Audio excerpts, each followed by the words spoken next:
Everybody, it is Thursday night, September 5th. We're having a heat wave here in LA. So hot. And Scott, how are you down there in Florida? I'm equally as hot. I don't know if I'm borderline. Fishman for everybody from TV Insider, Wrestling Inc., PWI. Nice to see you.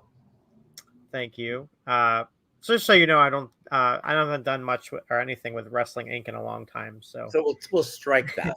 I have been doing SE Scoops, where cheap plug, you can catch my interview with Mandy Rose, who just did the Wrestler Combine.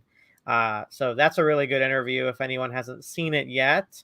As well as Mojo Raleigh, people know him, doing some great things. So there's my cheap plug for those two. On the SE Scoop, are they both there? Yeah, on their YouTube channel and on their website. So, but I just saw. Who's the woman you interviewed on TV? Who did you just interview? There's an interview from you, but not in wrestling. Okay. So you can expect a lot of coverage in the next couple of days from me on the real lives of Mormon wives, which is coming to Hulu tomorrow. So I talked to those ladies, not about their favorite, wrestling matches or anything about that, but their wrestling matches, Mormon, whatever they're doing. There might be a couple of SmackDowns, but not in the ring. So how are those interviews to do? It's interesting because you have one idea about what Mormonism is, and then it kind of flips the script a little bit on things. So interesting enough, one of the women, Jennifer, her name is Jennifer Affleck. So her husband Zach is related, distant cousin with Ben Affleck. So it's funny, her name is actually the same as Jennifer Affleck, Jennifer Lopez, Jennifer Affleck. So we had some fun with that in a future interview. But so you're gonna see a lot of that. So that might fit your other, your demographic, within your demographic that's outside of wrestling. So right. I mean, the show you're going to be covering. So Real Housewives of Mormon. What is it? Real Housewives. It basically is. It's like a cross between. It's like a cross between Teen Mom and the Real Housewives is kind of how I would. Wait, and where is this airing? Where do I stream it? It's going to be on Hulu. The Real Lives of Mormon Wives. So Real Lives of Mormon Wives. Okay. Yeah. And then they had a lot of controversy because they have a thing called Mom Talk, which is like TikTok with the moms. And they have each of them has huge, massive following. So they're making tons of money so this kind of fits well with Mandy because she also makes tons of money through influencing. So on social media, TikTok, all those things. And one of them broke the internet when she revealed some soft swinging sex scandal that went on. And it became this whole big thing. So I'm not going to spoil anything else, but I'll leave it at that. All right. So we got to check this out. Is there another interview coming up on TV Insider? Yeah, there's, I talked to, I can't believe we're having this conversation right now. I talked to all 8 of the main cast members, so they're coming out. They're trickling out. You have a favorite Mormon housewife from the cast? I was gonna ask some people what their favorite. Okay, is. We need to. I don't know. I think Layla. I love Layla the wrestler, by the way, too. Someone that's from South Florida and all that. But I think I like Layla. She's the single one of the bunch. She's the single mom doing her thing, and so I'm gonna. Yeah. So next time we're on, I'm going to ask you who your favorite Mormon housewife is. I'm going to have to. I guess that's what I'm going to be doing this weekend. I actually asked my friend kidding around who his favorite Mormon housewife was, and he said Marie Osmond. So I'm like, you're so old. Actually, hold on. Do you know that I've had a lovely relationship with Marie over the years? She's always been so sweet. I've known her for over the years. I'll bump into her on a red carpet. And I always thought she was great to talk to, really humble and sweet. I really mean it. She's very supportive of the soaps too. She was on Bold and Beautiful. And she had her talk show, Marie. And we used to go there with the soap stars and everything. And she's really nice. So I think she's a nice Mormon girl. So she's your favorite. So she's your favorite Mormon house. I agree. It's her.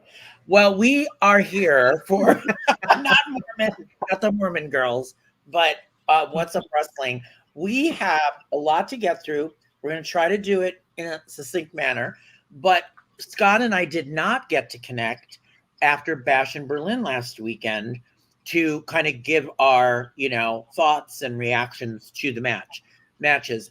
I wanted to get your just overall take on it, and I want to just start though from the beginning and ask you, what did you think of the Cody Rhodes Kevin Owens match, which was the first match of the night in it? And do you think this is going somewhere? Like, is Kevin going to turn heel now because he's frustrated? Yeah, I mean, I think it was a great move to kick the show off with this match. It got the crowd really excited. It's always tough, though, when you're doing two good guy versus good guy matches because you never know how the crowd's going to respond. It could be no response at all because they're not sure which to pick, and I've seen that before. We've seen that before. So, but you have a lively crowd there in Berlin that were into everything. I loved the story, how it played out. Going into this match, the story we talked about, it wasn't the best. It kind of left a lot of people scratching their head, like him not feeling the dessert. But I think it kind of is getting more fleshed out. So I actually became more interested in their story after the match and what happened during the match than I did before the match. So I'm actually interested to see what happens with this next chapter. The only thing is they're trying to revisit this thing with Solo, and I'm not sure how that's going to play into it, which is kind of a bummer. I really am interested in seeing where this Kevin Owens thing goes. I always think Kevin Owens at his best when he's a lot of people like, the good guy. Kevin Owens, he's a good guy in real life, and then on TV he has a fan favorite and earned the respect of the audience. But I don't know, part of me wants to see that villain side come out, and the little nuances that they've done with the storytelling was really great, like where he was hesitating about, pulling the trigger on doing certain moves and taking advantage of the leg. And I found myself going at even like, come on, dude, this is your chance. Like, just like Wade Barrett. So I became more interested in the story from this match. So mission accomplished on their end because, nobody thought Cody was going to lose this match. So they still got me interested and got me thinking, oh my God, this is a great match too. So, well, I was thinking I was more interested at the end. Yes. Than I was in the match, than I was in the whole thing. Like I was like, oh, come on, fully do something, Kevin, turn bad. But then just the way it ended it leaves us with questions. Like, is he going to turn on him? Is the friendship going to over? Is he going to realize that I should have taken the opportunity to win at all costs? That kind of thing. And then combined with Randy and Gunther, which we're going to get to in a minute, Randy lost the match. So I'm wondering, does he go downhill too? Like because he lost. He's now lost and he's got nothing at this point. So I think maybe they're going to be, maybe they either together are bad guys or one of them switches. Okay. CM Punk. I was happy about this. CM Punk defeated Drew McIntyre in the strap match. The thing I liked about it was at least CM Punk got his first victory in 10 and a half years in the WWE. It wasn't another loss for him. Not that he's had to wrestle that much with all his injuries, but I like the fact that they gave him at least a win. But I thought one of the best parts was this. That was the night after. Oh, that was the night after, right? Yeah. Right, that he broke it, and shoved it in his mouth. So, what was your take on? I didn't love the match because I thought it was confusing to follow how they were doing the strap.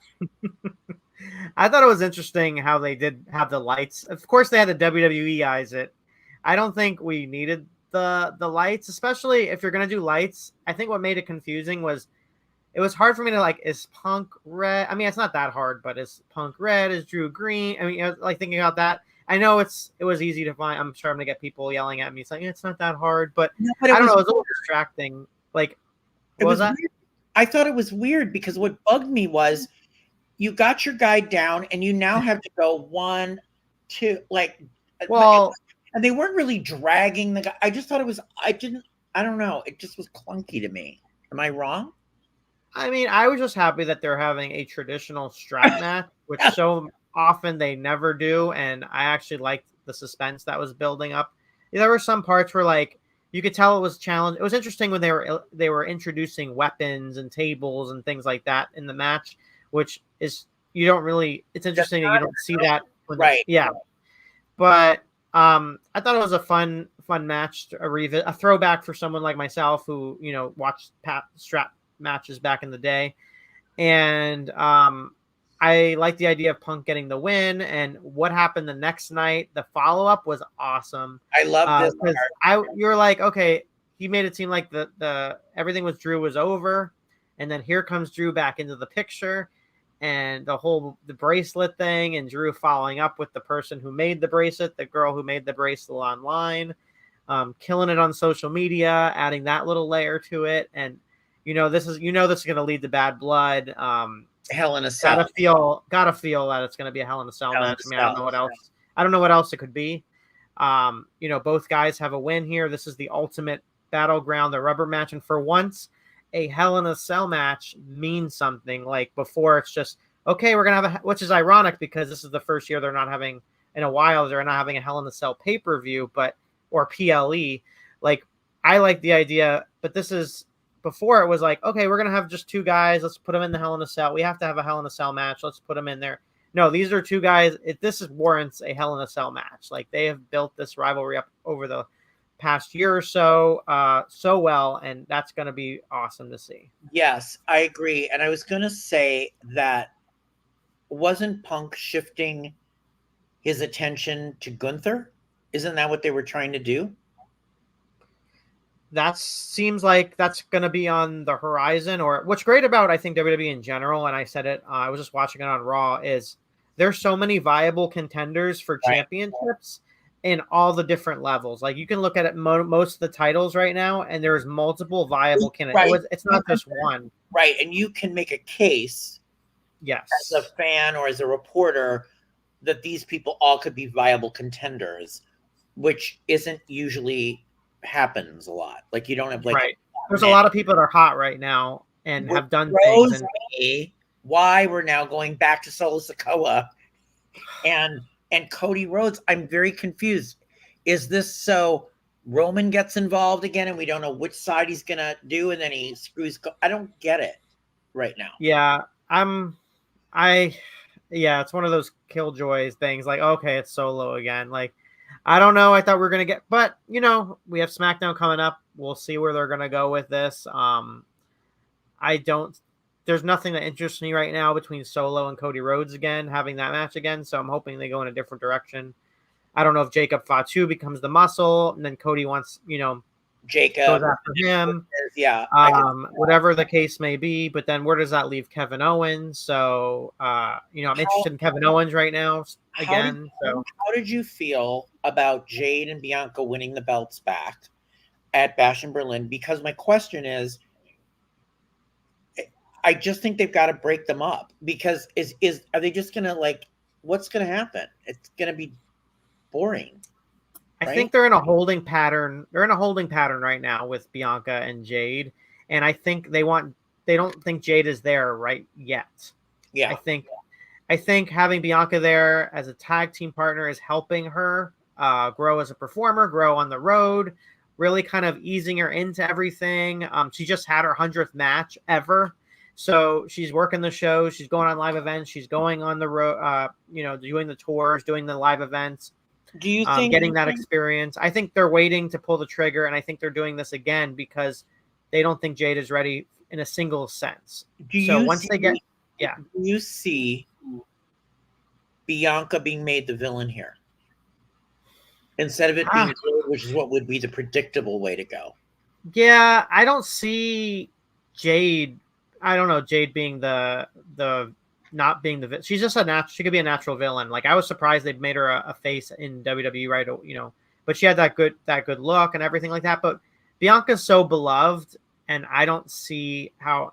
But I mean, people have done it in the past, of course.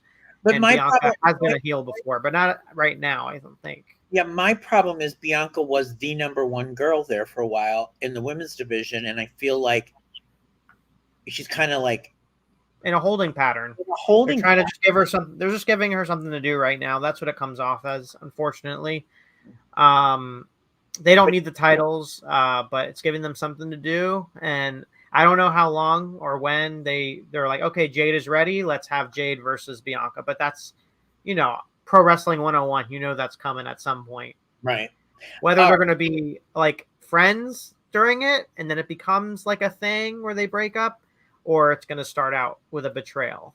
So we'll see how it plays out. Well, they're going to definitely break up, and it's going to be something at WrestleMania is going to be the match. So maybe they're leading into that. Eventually they get to that. Gunther and Randy, that was the match I thought was great. I thought this is a great match. It was great to see Gunther in Germany, and the crowd was behind him. Most of it, I think. It was kind of, I just thought it was a great match. Do you disagree? No, you're looking at two guys who they bring such an organic feel to it, like a natural realism to it. Like you're looking at these two dudes and you're watching them, and it's a very ground and pound match. Nothing super flashy. Classic kind of old school sort of thing. And I love I'm not a big fan of kicking out of finishing holds, but Randy Orton's RKO, you don't always see that very often, or anyone kicking out of the RKO. So it really helped Gunther solidify his run right now. Randy Orton losing does nothing for Randy Orton negatively. Like it doesn't impact him negatively losing, but winning for Gunther really meant a lot. So having that match and then having Randy Orton show the respect to Gunther and vice versa, I think that's what I thought. I thought that was great. Like just adding to that, we see the trope of the villain being like, I don't have to be. You could show respect and be a bad guy. Yeah. So yeah, and I think it elevates Gunther to, as they've talked about, just a league of his own. Just in the fact of the quality of the wrestling. That how he's very different than the other performers, how they're building him up. Yeah. Yes. They're building him up. So I thought that was a great match. The Damian Priest Rhea match. What was your thought on that? I loved it. I think everyone did a great job, and the crowd was so into it. And I think eventually we're going to get Rhea versus Dom one-on-one. I think that's what I think has to happen. Yeah. But Liv has just been really great coming into her character. I love seeing talent when they kind of find themselves and they hit their stride. And I think for that, right now in this time, I think Liv is putting all the pieces together from everything that she's done in the past and with right now. And working with Dom, I loving that dynamic, and I love the dynamic between Damian and Rhea and the badass, Terror Twins. So Terror Twins. I don't think anything was lost with Dom and Liv on that side of things losing. But so this is the thing. I'm watching this PLE. I like that it was the 5 matches. It wasn't stuffed card, which we've talked about before. But some parts of it felt like. If I went to, I don't know why I wasn't like loving it. I was like, it felt like I went to a great house show. And I don't know why I'm feeling that. Like, I don't know if it's because nothing monumental. There wasn't a big swerve. There wasn't a big turn. There wasn't like multiple titles draw. It was kind of like, so I didn't know if it felt more like a placeholder but I know you really liked it.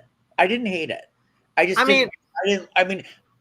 going to give it like a B, but you may give it an A. But well, I think what it comes down to is, I also love the idea of how these PLEs are, the pacing of it. There is a lot of time in between the matches, which some people aren't going to like and things like that. But it kind of builds the anticipation a little bit. I think it lets the matches breathe, because so often on shows, especially AEW shows, is you have a match that's so hot and you don't have a chance to kind of build up again. You're already going on to the next thing, where I'm still recovering from what happened before. So I almost think having the break in between actually helps build anticipation and helps the crowd rebound. For the next one.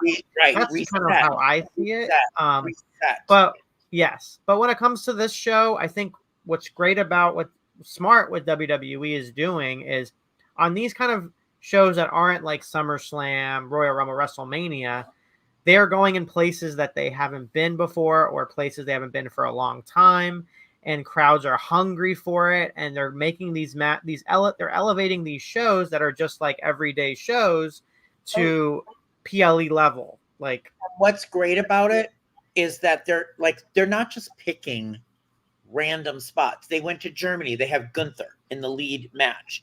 They went to what was it? Australia. Clash. They had Drew. They went to Australia. You can make a case. Yeah. So they're going places where they have international stars from those markets. So when they go there, it's like a big deal, which is really super smart. But I agree with you in a sense that, nothing monumental as far as like pretty much every match. Like maybe the Bianca and Jade match could have gone either way. Maybe even the Rhea and Damian, but for the most part, you kind of knew who was going to come out on top. I think that might have been for you, maybe what you're kind of thinking of. But for me, even a good movie, even if you know the ending, you're having fun watching it. So sure. Similar to that. I don't think it meant maybe it was just me. Maybe I was just like, I got things to do. Like, I don't know. Yeah. I don't know. Yeah, I mean, I sit for every PLE, and I'm sitting there all the way through it, even AEW 10 hours later. So I just love the idea of that I'm able to like watch the show, and then I'm able to go to Halloween Horror Nights after, and then spend have my whole night. You're watching your Instagram and you're going to Halloween Horror Nights. I'm like, that's where you are. But I was gonna say, and what I did like about these shows is like, it's not at night, so we have the whole day and night. It's not like, oh, tonight I'm gonna watch 5-7 hours of wrestling. We kind of get it done. I want to pivot to a great segment on last night's AEW Dynamite. I have to give it to Hangman Adam Page. Like, I thought he did a great job with setting the house on fire. I just thought this was really good, even though it was like a trope to light the house. I just thought he was really great. So to set this up, they're going to do a contract signing in the ring, which made no sense because they already confirmed the match between Swerve Strickland and Hangman Adam Page. And it's going to be a steel cage match at that point at All Out this weekend. Then earlier, I think it was it the day, when was the vignette of Swerve buying back his childhood home? That was another. They put that on social media. Smart, so on social media, which was clever that they did that on social media, and then they tied it in with showed it. Right.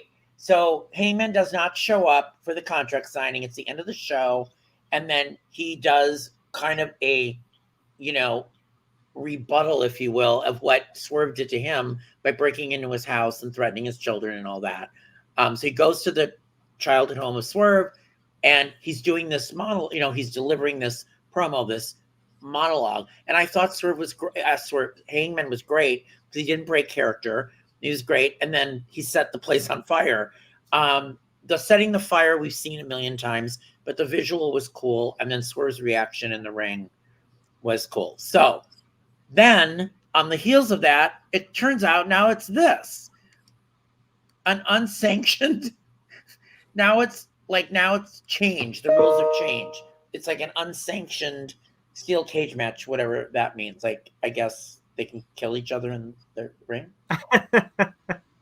whatever they can do to promote this and make this match seem more serious than it was before. I think that's what they're going with. But I agree with you. Like, that segment was awesome. Like, just the symbolism, the visualization, the delivery. Yeah, I thought that was good. I thought Hangman was great. Yeah. I think both guys have done such a great job building this rivalry up. It's one of the best ones they've done. It's been telling a story, but I don't know if you've managed to catch it, but someone on social media, because pro wrestling fans are like freaking detectives. Like, they should work for local police departments or something like that. FBI, just like the soap opera fans, because they find everything. But the wrestling fans are even better, even amazing. Like, they really find stuff. What did they say? Yeah. Well, one fan had posted. I don't know if you were able to see it, but there's the visual of the house fire. Yes, but it's been on Hangman's entrance video for months apparently, and so like the entrance video when he comes out.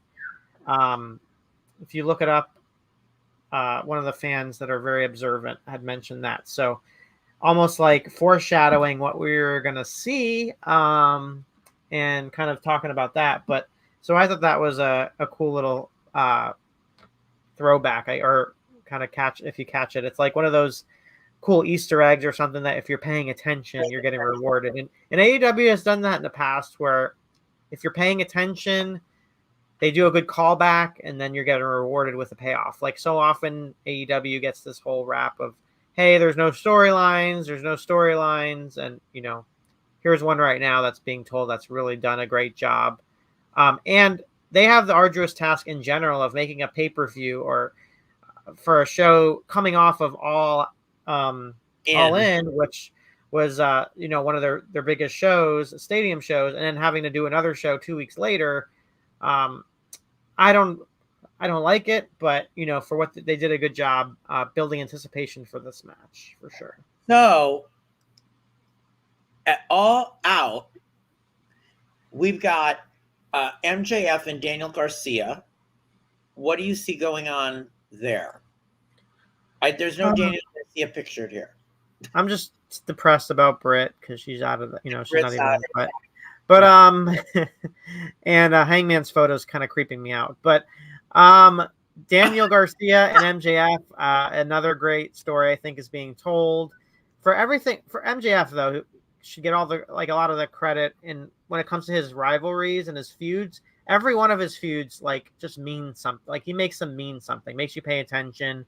He'll do whatever kind of to elevate the story, whether it's with Chris Jericho or a younger talent like Daniel Garcia. I think Daniel Garcia was amazing on the mic too. This past, I think he had a breakout. He had a breakout night. Great. I was going to tell you. I thought he was great, and maybe this is his time. That because he's a great wrestler. So maybe if they can, the thing is if they can stick with somebody. Sometimes these guys get a push and then they're back down. Wardlow. But yeah.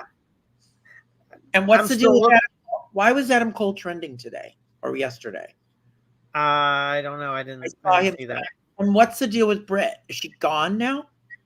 So many questions. I mean, everyone crapped on that match with Mercedes and put all the blame on Britt, and we haven't seen her since. So I don't know if that's by design or I was not.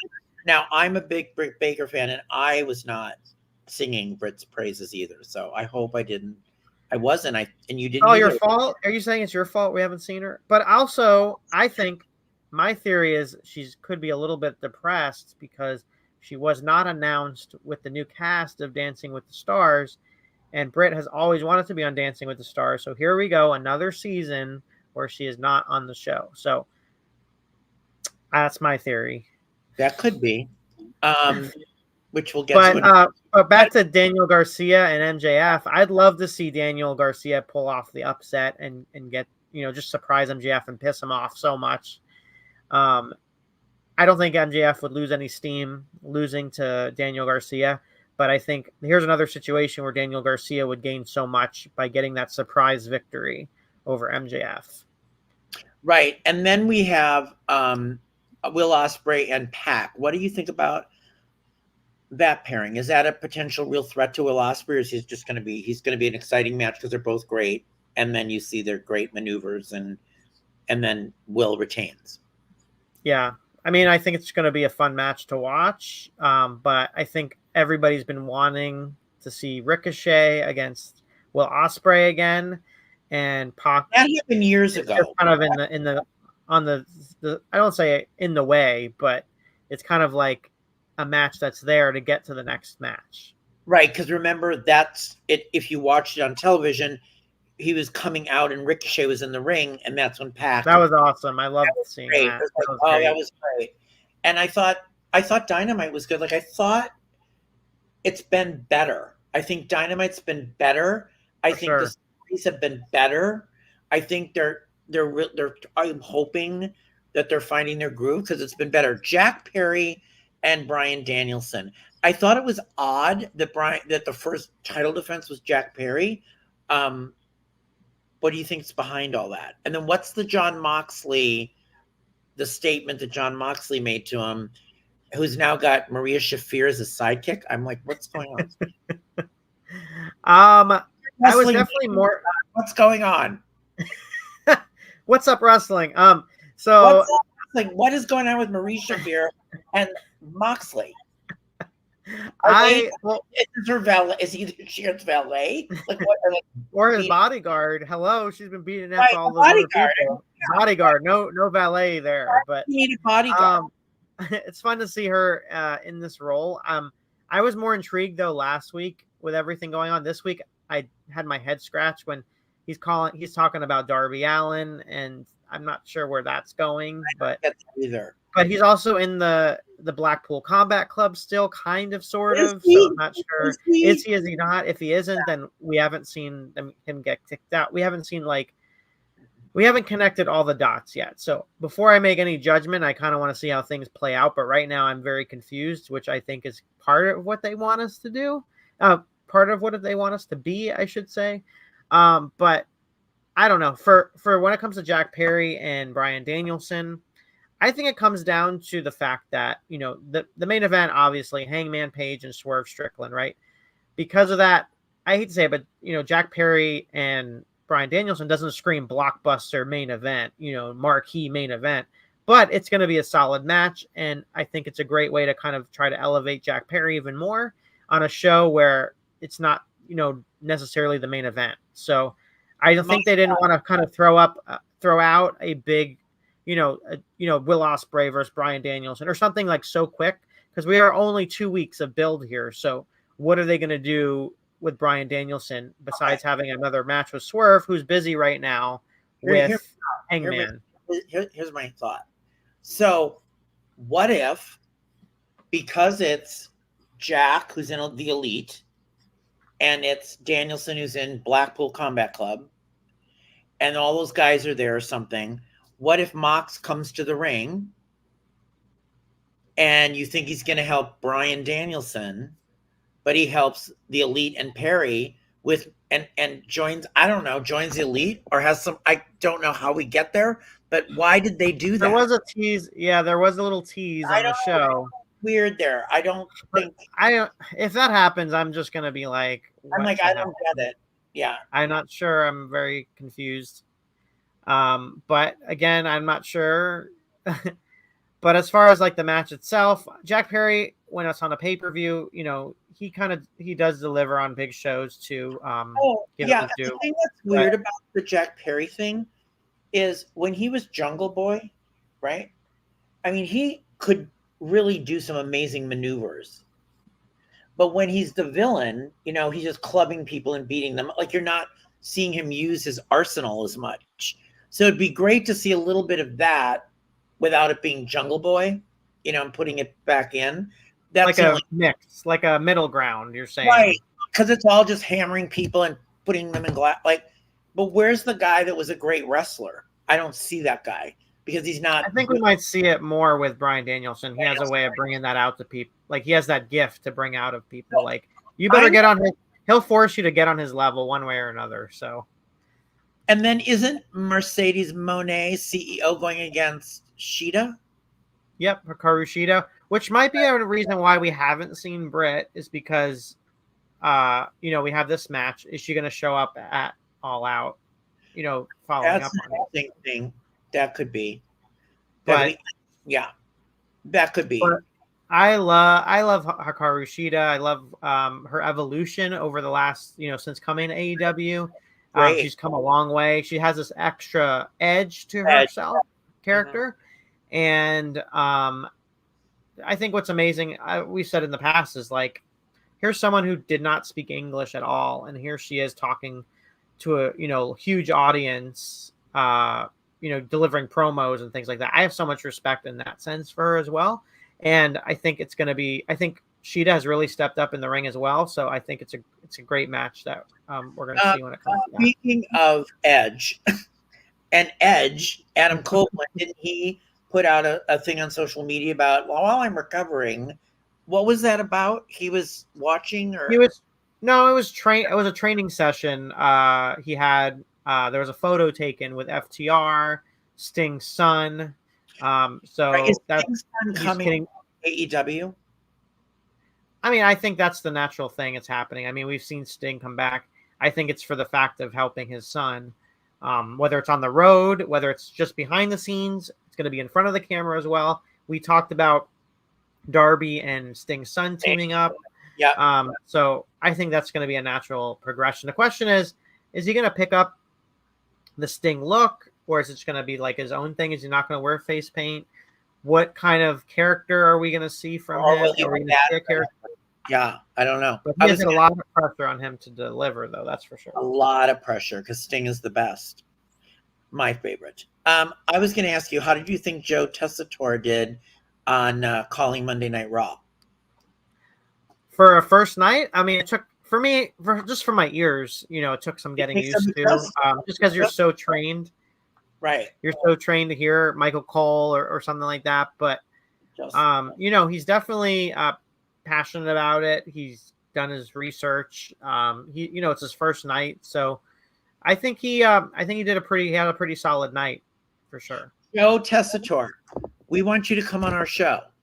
I would love him to come on and let's see what it's been like for him, because it was interesting. You could see him reading the papers a little bit and then trying to get understand the flow of doing the live show, and it does take your ears, like you're so used to hearing the voices you're used to hearing. But everything starts next week, right? The new switchover. Don't SmackDown? When is this all happen? Season premieres. We have the season premieres coming up next week. So it's all USA Network. All USA Network. And then after that, we got Raw going to Netflix. In January. SmackDown stays at USA. Yep. So and NXT moves to CW. CW. Is that next week too? No, that's in October. All right, you heard it here. Okay. So now I want to go into a bit of Domestic Disputes Are Us week. It's just been so much going on with Artem and Nikki Garcia, formerly Nikki Bella of the WWE. There's been a lot of pieces of this that have come out. First, he gets arrested for domestic violence, and then later we found then we found out later it was a shoe thrown, and then she shows up without a ring. And what do you make of this? I mean, I was very upset to read it. And now he's not going to be doing Dancing with the Stars because they brought another dancer in to his spot. Yeah, I was pretty shocked to hear about this. And apparently he called 911 first, and then he tried to cancel the 911 call, which is strange. And then, they had to arrest him because of, I guess, visible injuries. So part of the law, they had to take him in. But then the timing of everything, of Nikki having to do the hot dog eating competition just a couple of days later, she had to fly off to do that, and then she didn't have her wedding ring on when she was flying, and she didn't have the wedding ring on the show, and people were trying to analyze on the show itself. I'm just like crazy that she still maintained her composure and did her job and fulfilled her commitment, because nobody would have faulted her for not showing up. Weren't they on, like, was it their couple? Weren't they celebrating? Weren't they on a vacation? They're on their anniversary. Yeah, it was an anniversary. So it's like it happened on their anniversary. They have this massive fallout, and I mean, it's terrible. Like, I don't know. Like, you just wonder what really went on. Yeah, I mean, I mean, even watching Total Bellas back in the day or leading up to the wedding and they had their little weddings. Yeah, I'm going to take it back there. I know it's reality TV, but the way we're having it is kind of like, obviously in hindsight, you're like, okay, I saw it coming, whatever. But, it's really sad to see how this come out, especially when they have a son together, and you worry about what's going to happen with him. But apparently she's been talking to divorce lawyers too. So, I don't know if we'll ever find out like what exactly happened, but I'm sure a little bit more detail will come out. But right, it's such a hard road. She's saying, she said she's looking for. She said that they're looking for a divorce lawyer. Yeah, that will not her person. Like that's like TMZ and all those other sites are saying that she's been calling around and doing that. But apparently, I don't know if this is true or not. But he found out about the news of not getting signed on for this season and maybe got angry, or we're kind of just speculating at this point. Nothing has kind of come out. But the thing that was really, really bizarre about this is then we have this whole Odyssey Jones issue where nobody knew why he was like dropped from the list on the roster and why he wasn't there. And now it's coming out that there's some kind of domestic violence charge or something against him as well. So they have dropped him and we don't know much other than that, although there's something to do with domestic violence here as well. Do you know anything more to that story other than what? No, it's interesting because usually when a story like this breaks, you usually can go to like a TMZ or you see a police report or something like that. I mean, if you go on social media, you're going to see some things about him on there. But, obviously, not, and they should not, one strike rule when it comes to that, you're gone kind of thing. But I'm not sure. It must have been serious enough with evidence and serious talk enough for them to let him go, because if somebody's in the middle of a major story, not major, but on a Monday Night Raw in a storyline with the New Day, pairing with Kofi Kingston and Xavier Woods, you're cut out, getting removed totally. This ain't like an innocent, oh, it's a mistake. Let's have him leave and come back. No, this is like, okay, you're gone, you're cut, you're off. And they haven't even said a statement though. They haven't even made any statement to anybody about okay, he's released due to this. We've made the decision to let him go. I mean, I'm sure it might be coming out soon, maybe, but we may not hear. It's just interesting that usually when things like you see a statement like, we take this very seriously, this is why we acted swiftly and quickly. But it's not funny, but interesting that here's a guy that got drafted to Monday Night Raw, and then we don't see him for a year or so. I don't even know, some crazy amount of time. Finally gets called out or called in to off the bench. And then all this stuff happens. So he fizzles out. So, God, talk about making them, you have this opportunity and then you just throw it all away. I'm just trying to see if there's any update. It says, no, it's fired. He was fired amid domestic violence allegations. That's what it says. Reportedly quietly fired. So weird. I guess they don't want to draw attention to the headlines and everything, because if they feel like they make a statement, it's gonna draw headlines. So rather than just cut it out, let it go, and maybe people move on. Maybe is kind of their mentality. I don't know. Well, there was other news today that I wanted to quickly address. We're now hearing reports that the WWE is going to actually have a primetime special on NBC, which is something they haven't had since 2008. And that would be amazing. But I didn't see any kind of, like, I saw this report. Is that on WrestleVotes or something? I was like, where's the follow-up with anybody else? So no disrespect, WrestleVotes. I'm just saying. I was like, is there an announcement coming? Because it does make sense if you think about it. If they do this leading into Netflix, that would be a really great thing. If they did, well, I don't think NBC cares about their Netflix deal, to be honest. No, but I mean, just why would because they're with USA, yeah. Well, Netflix is its own separate platform, so yeah. It's not Peacock, it's not NBC, so that's why I'm like, right. But for me, I mean, it's not the surprise, because if you remember when they initially announced the new deal, they had specials put in the description, like this was coming. Right. This was not new. Like it's just happening now. We might have a little bit more detail on what the timeline is of having the first one. So December makes sense because, maybe it's a holiday special. Is it going to be tribute to the troops? I hope it's like a Saturday night's main event. I hope it's like a Saturday night main event. Mm-hmm. I think they definitely do it. I mean, that was so great. My friend was hypothesizing and saying, how messed up would it be if they run that show that night of At World's End, which is here in Orlando? At World's End is in Orlando in December, right after the holidays.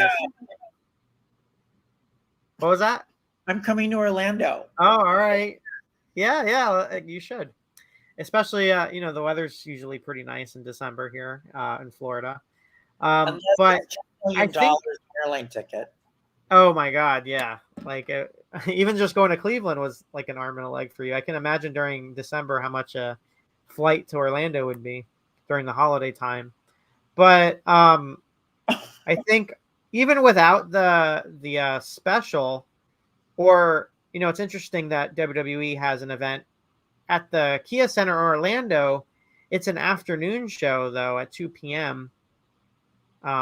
Which is weird, but in Orlando. So I don't know. It'd be interesting to see if it is in December, when it is, and then where it is. So apparently, if you believe what you're seeing, is we're supposed to have tickets on sale maybe as soon as next Friday. So maybe we'll get an announcement tomorrow. Maybe we'll get an announcement Monday. And I think it's going to tie into Saturday Night Live's 50th season. So they might do a Saturday night because Saturday Night Live kicks off September 28th, the end of the month. I believe their 50th season. So it'd be great to have Saturday night either. I don't know if that replaces one episodes of. That's what I was saying. Maybe it's going to be during the holiday break time where SNL's not shooting show. They've got John Cena back. Or having him host, yeah. Having him host would be or a Batista. good idea. Or Batista, but I think Cena, since he's going to do the tour. The other thing is, so the Vince McMahon. That is the photo you chose? Yeah. I love it. Because, what a shot. What a photo. My God. I love this. Do you know why? I mean, look at these people. But the reason, my favorite, Paul Bearer, is in the.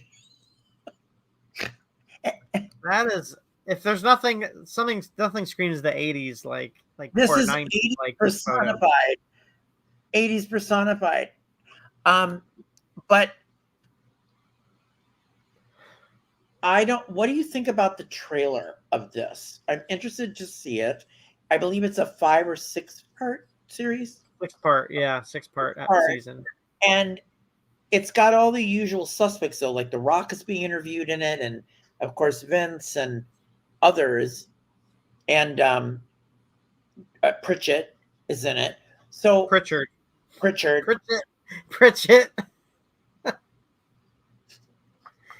He's had a long day, everyone. Pritchard. Bruce Pritchard, yes. Bruce Pritchard. Do you think, is it going to shed any light on anything? September 24th, right? 5th is coming out? 5th, yeah. I don't know. It's definitely going to be intriguing. On. What was that?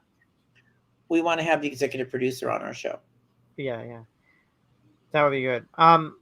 The thing is with this, a lot of it was done before all these allegations and the latest allegations, I should say, were made public, and his resignation and all that. So all the interviews. So that's going to be interesting because you're getting the feedback from everyone.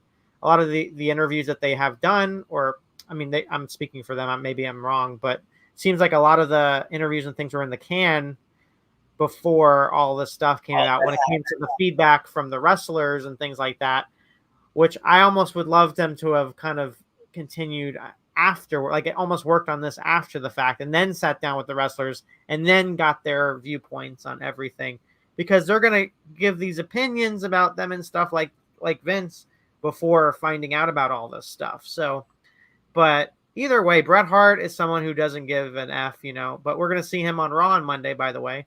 But he's going to be in Canada, and he's Calgary, Calgary, which is great.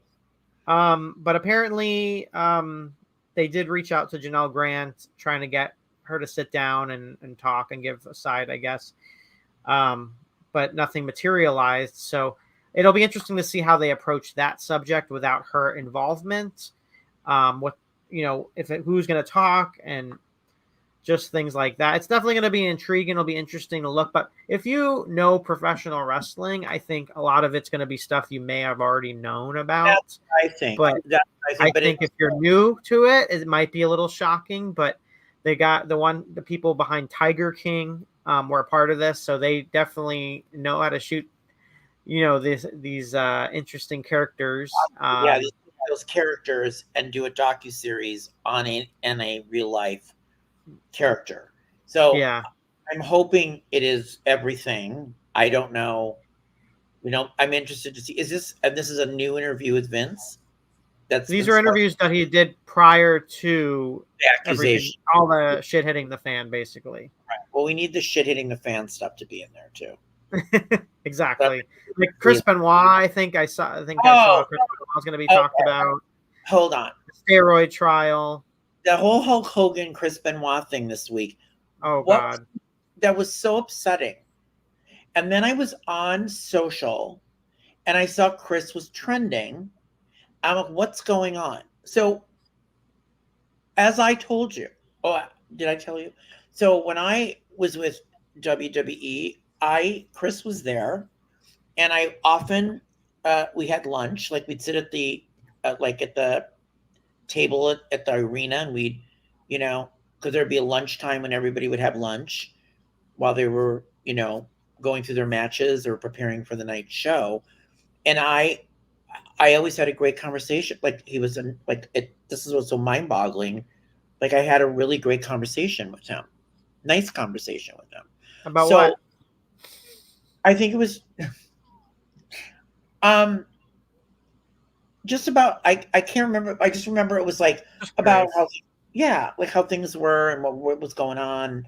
And so then I saw this whole thing again with Hulk, and then everybody talking about how Chris killed everybody. So what was the Hulk's problem? Just he was comparing himself in the way I think how the fans receive him, or yeah. I don't know. Hulk Hogan, I don't know what he thinks when he's doing these interviews. Like if he doesn't think people are paying attention or listening or going back and not knowing things that he said in the past. Because, just when you think like Hogan is like, okay, Hulk Hogan is kind of slowly getting back into the spotlight. He makes these. Oh, that's what I want to ask you. He signed a 5-year contract with the WWE? I mean, that's what he says. So I mean, that was really like what?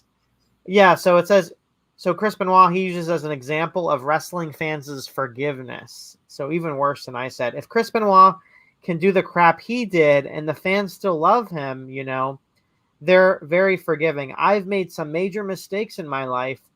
They're very, very forgiving. They forgive you. So they're insinuating that fans have forgiven Chris Benoit for everything that he has done or that he did. Benoit, so everything Chris Benoit did was when he killed himself. I don't know. I mean, he may have not meant to say it the way he's, or what his thought. I don't know what his thought. I'm not defending him. I mean, I don't know. He's his own man. I'm not sure, but how can you say something like that, like publicly? I just don't understand it. But he said a lot of questionable stuff in the past. It's just crazy. Like, here's a guy, icon, representing pro wrestling for so long, and you want to like Hulk Hogan, and you see him, he's like, oh my God, it's Hulk Hogan, and you go to and you hear about these beer appearances, and you're like, oh my God, Hulk Hogan, I grew up with you, and he does all these great things for fans when it comes to like Make-A-Wish back in the day, and I know he's great with the fans. I've seen him great with the fans, but then he just says these things and does these things and thinks these things, and it's just like, God, what are you doing here? It's so weird because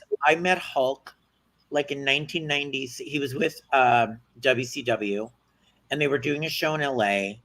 And I was working at Sony, and we did a cross thing with WCW, and I went backstage and filmed video. I'm dying to find this footage, Scott. I've been trying to find it. You got to show it. I am interviewing Hulk Hogan on camera, and this whole thing ensues. But he was really nice. Like, I was like, this guy's so nice, right? It was just like the Chris Benoit thing too. I'm like, oh, he's, Well, he's great. He's putting up a front. I mean, he's almost like a character playing a character. Like, he's on. He's like when he puts on Hulk Hogan, right? He's and everything. He's just Hulk Hogan. Like, and I feel the same way on my interactions with him. I mean, I remember it was a random in Orlando.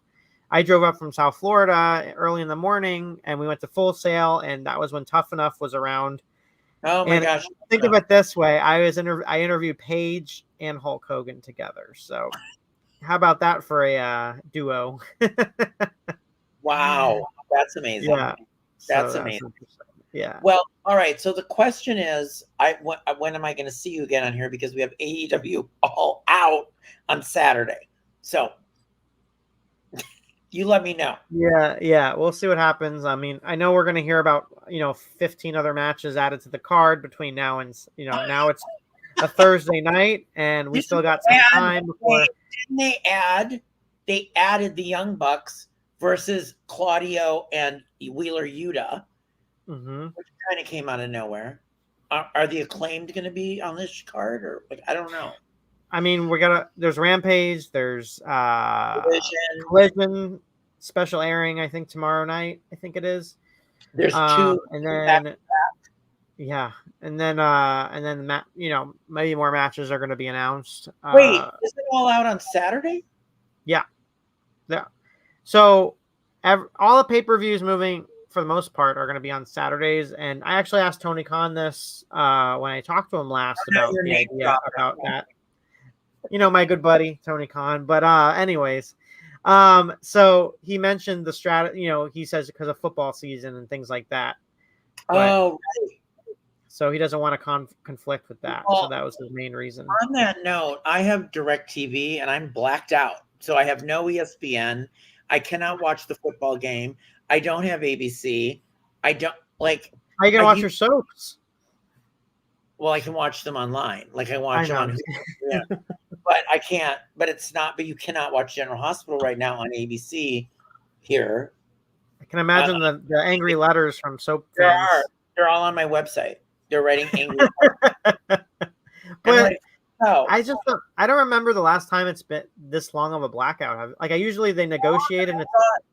I know. And what's worrying me is Monday Night Football has Aaron Rodgers and the Jets. And that's ESPN and ABC. You would think they would want, it's not, I don't think it's going to be solved by Monday at all. Yeah.